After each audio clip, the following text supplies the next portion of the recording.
నమస్తే, welcome to Vamsi TV channel. ఈరోజు మనతో పాటు ఉన్నారు ఆస్ట్రాలజర్ సదాశివచారి గారు. నమస్తే అండి. నమస్తే అమ్మ. శివ గారు, ప్రజెంట్ ఉన్న జనరేషన్లో చాలామంది ఏంటి అని అంటే కొంతమంది జాతకాలు చూపించకుండానో లేదు అని అంటే సంబంధాలు బాగున్నాయి అని చెప్పేసి అబ్బాయి బాగున్నాడు అమ్మాయి బాగుంది అని చెప్పేసి చేసేసుకోవడము, లేదు కొంతమంది ఏంటంటే లవ్ మ్యారేజెస్ చేసుకోవడము జాతకాలతో సంబంధం లేకుండా. అంటే ఈ జాతకాలు కలవకపోవడం అనేది ఏమన్నా ఇష్యూనా? లేదు అని అంటే వీటిలో జాతకాలు చూసుకోకుండా చేసిన పెళ్ళిళ్ళు నిలబడతాయా, నిలబడవా? మన సమాజంలో వివాహానికి ఒక ముఖ్యమైనటువంటి ప్రాధాన్యత ఉంటుందమ్మా. భార్యాభర్తలు ఇద్దరు కూడా అన్యోన్యంగా జీవితం కొనసాగిస్తూ వివాహ బంధాన్ని ముందుకు నడపడమే వివాహం ఒక ముఖ్య ఉద్దేశంగా చెప్పవచ్చు. ప్రాంతాలను బట్టి ఆచార వ్యవహారంలో తేడాలు ఉన్నప్పటికీ కూడా వివాహ బంధం అనేది అంతటా కూడా ఒకటే. అసలు వివాహం అంటేనే చాలా పవిత్రమైనటువంటిది. అలాంటి పవిత్రమైనటువంటి బంధము వివాహం తర్వాత సాఫీగా కొనసాగాలంటే అమ్మ ఖచ్చితంగా జాతక పరిశీలన చేయవలసినటువంటి అవసరం ఎంతైనా ఉన్నది. ఒకవేళ వివాహం జరిగినటువంటి భార్య భర్తల ఇరువురు జాతకంలో ఏమైనా లోపాలు ఉన్నట్లయితే వాళ్ళ ఇద్దరి మధ్య ఖచ్చితంగా చిన్న చిన్న తగాదాలు, గొడవలు, అంటే ఒకరు అభిప్రాయాలు ఒకరు గౌరవించుకోకపోవడము, ఒకరి ఇష్టాలు మరొకరికి నచ్చకపోవడము, ఇవన్నీ కూడా ఏంటంటే చిన్న చిన్న సమస్యలు అయినప్పటికీ కూడా ఇవి చిలికి గాలి వాలలాగా మారి కోర్టులు, కేసులు, విడాకులు దాకా దారి తీసేటువంటి అవకాశం ఉంది. కాబట్టి వివాహానికి ముందు ఖచ్చితంగా జాతక పరిశీలన చేయవలసి ఉంటుంది. డేట్ ఆఫ్ బర్త్ వధువరులు ఇద్దరిది, భర్త భార్యలు ఇద్దరిది కూడా డేట్ ఆఫ్ బర్త్ ఆధారంగా జాతక పరిశీలన చేయవలసి ఉంటుందమ్మా. కొంతమందిలో ఏంటంటే డేట్ ఆఫ్ బర్త్ ఉండదు, వారికి పేరుని బట్టి అంటే నామ రాశి నామ నక్షత్రాన్ని బట్టి జాతక పరిశీలన చేయవలసి ఉంటుంది. మనం ముఖ్యంగా జాతకంలో చూసుకుంటామమ్మా 8 రకాలైనటువంటి కూటములు ఉంటాయి. వశ్య కూటమి, వర్ణ కూటమి, తారా కూటమి, యోని కూటమి, ఇట్లా 8 రకాలైనటువంటి కూటములు ఉంటాయి. ఒక్కొక్క కూటమి ఒక్కొక్క రకమైనటువంటి స్థితిని తెలియజేస్తుంది. అంటే భార్య భర్తల యొక్క మనస్థితిని, లేకపోతే అన్యోన్య దాంపత్యము, సంపదలు, లేకపోతే అభిరుచులు, చాలా ముఖ్యమైనటువంటి సంతానం, వీటన్నిటి గురించి కూటమి తెలియజేస్తుంది అన్నమాట. ఖచ్చితంగా ఈ అష్టాకూటమి అంటే 8 రకాల కూటములను పరిశీలన చేయాలి. 8 రకాల కూటములు కలిపి మొత్తము 36 గుణాలు వస్తాయమ్మా. 36 గుణాలు.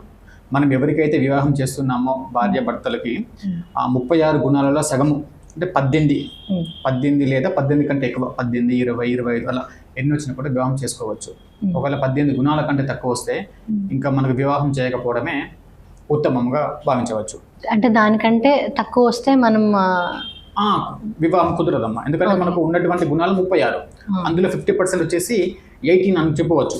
18 ఇంకా లిస్ట్ 18 కంటే తక్కువ వస్తే ఇంకా మనకు వివాహం కుదరదు, చేయకపోవడమే ఉత్తమమైనటువంటిది. ఇంకోటి ఏంటిదంటమ్మా, తారాకూటమి. తారాకూటమి ఖచ్చితంగా పరిశీలన చేయాలి. తారాకూటమి అంటే వధువు నక్షత్రం నుంచి వరుడు నక్షత్రానికి లెక్కించగా 2వ తార, 4, 6, 8, 9 తారలు అయితే శ్రేష్టమా, బాగుంటుంది. అదే 1వ తార, 3, 5, 7 ఈ తారలు మంచివి కాదు. ఇలాంటి తారలైనా కూడా ఇబ్బంది అయ్యే అవకాశం ఉంటుందమ్మా. అన్నిటికంటే ముఖ్యమైనటువంటిది యోని కూటమి.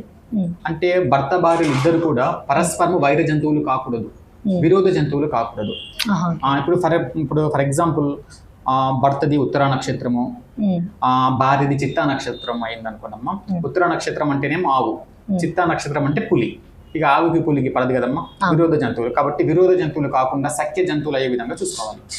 నెక్స్ట్ వచ్చేసమ్మా ముఖ్యమైనటువంటిది కూడా గణకూటమి. 3 రకాలైనటువంటి గణాలు ఉంటాయమ్మా. మనుష్య గణము, దేవగణము, రాక్షస గణాలు, ఇట్లా 3 రకాలైనటువంటి గణాలు ఉంటాయి. ఇప్పుడు భర్త భార్యలు ఇద్దరిది దేవగణమైన కూడా సఖ్యత బాగుంటుంది, లేదా మనుష్య గుణమైన కూడా సఖ్యత బాగుంటుంది.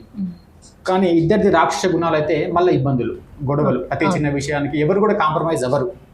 కాబట్టి ఈ గణాలు కూడా అంటే ఇద్దరివి వేరు అయినప్పుడు అంటే వేరు అంటే అమ్మా, ఇప్పుడు మనుష్య గణము దేవగణం అంటే కలిసి ఉండే అవకాశం ఉంటుంది.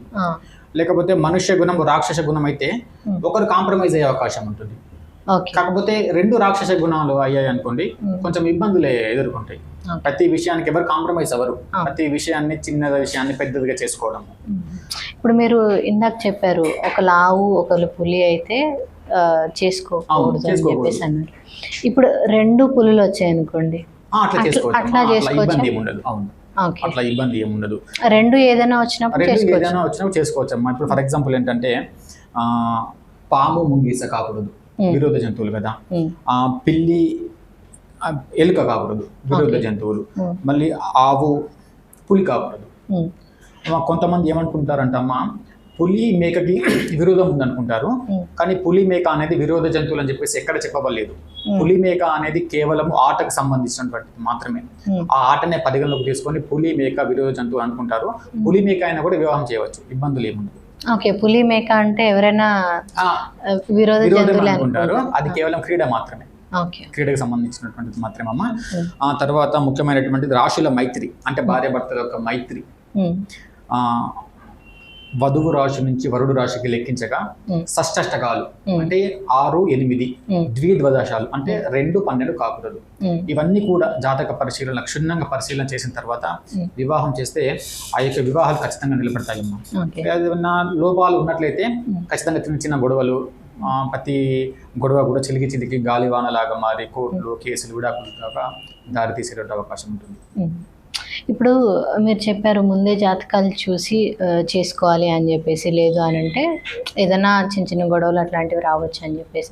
ఇప్పుడు ఆల్రెడీ మ్యారేజెస్ అయిపోయి ఉంటాయి, అయిపోయిన వాళ్ళకి కలవలేదు అనుకోండి, వాటికి ఏమన్నా పరిహారాలు అట్లా ఏమన్నా ఉంటాయా? దానికి దోష నివారణకి ఏదైనా చేసుకోవచ్చు అంటే? ఇప్పుడు దోష నివారణకు అనేది ఏమీ ఉండదు. వివాహం తర్వాత దోష నివారణ అనేది ఏమీ ఉండదు.